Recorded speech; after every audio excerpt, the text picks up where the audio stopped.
policy was geography. Very important and one of the most significant determinants. The second is history. The second determinant is history. Pluralism, tolerance.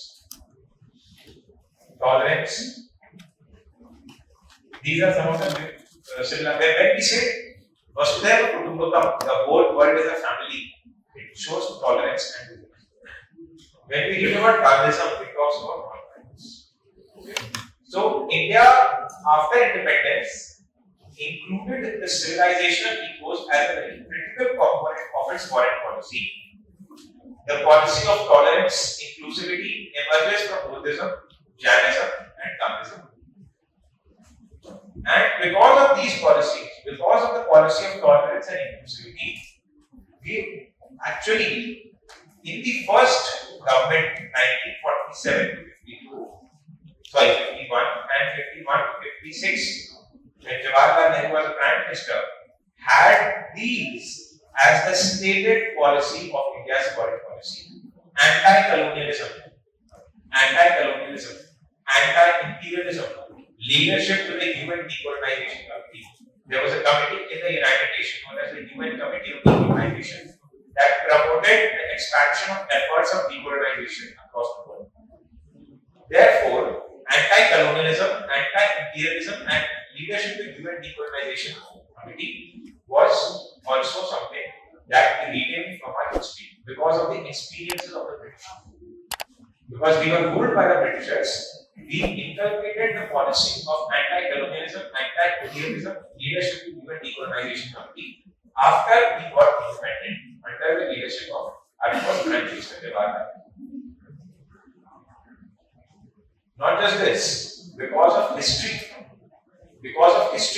we also inherited a number of treaties from the erstwhile British government. One of the treaty was the Sugauli Treaty. Anyone knows where I have mentioned it already? Sugauli Treaty was signed between India and Nepal. Sugauli Treaty was signed between India and Nepal in 1816. Sugauli Treaty basically led to the division of the landmass between India and Nepal.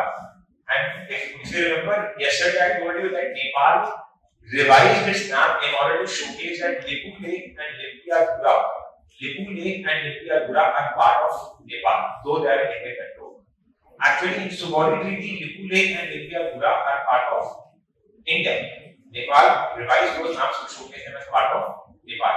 But the Sugauli Treaty is still active, and Sugauli Treaty is something that is a legacy of British rule that we have taken over, and therefore in history we also inherit treaty as well as boundaries. For example, McMahon Line. Now, McMahon Line also we discussed yesterday. The McMahon Line is between India and China in the region of Arunachal Pradesh. China does not accept the McMahon Line. Please don't talk. Please concentrate here in the class. Because see, if you miss these basic things, this is as basic as anything. I mean, there can be direct questions from these areas. So, just do not ignore any of it. McMahon Line is between India and China in the region of Arunachal Pradesh.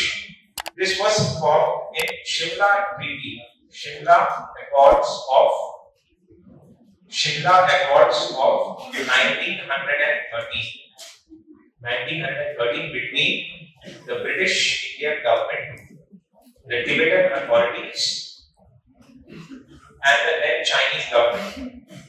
Okay, but the McMahon Line is rejected by China now. And China claims Arunachal Pradesh as part of China. Okay. Then there are role of epics. We read about Kautilya. Now Kautilya is also part of our history. And therefore Dr. Jaishankar writes in his book The India Way that Kautilya is actually the forerunner of India's strategic culture. He is the forerunner of India's strategic culture. And Kautilya gave a number of theories, the Mandela Siddhanta, the Siddhant theory that we discussed. which are very important for foreign policy.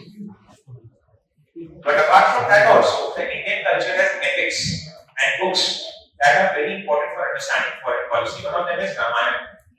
And the other is Mahabharata. Mahabharata is filled with the episodes of strategic culture. And Dr. S. Jayashankar writes that India played the role of a non-aligned movement. Similar to the role of Balaram in Mahabharata. Balaram was non-aligned. So India played the role of a non-aligned movement similar to the role of Balaram in Mahabharata. This is what Dr. Jayashankar writes. So role of Mahabharata, Ramayana and philosophers like Kautilya in Indian strategic culture. Okay.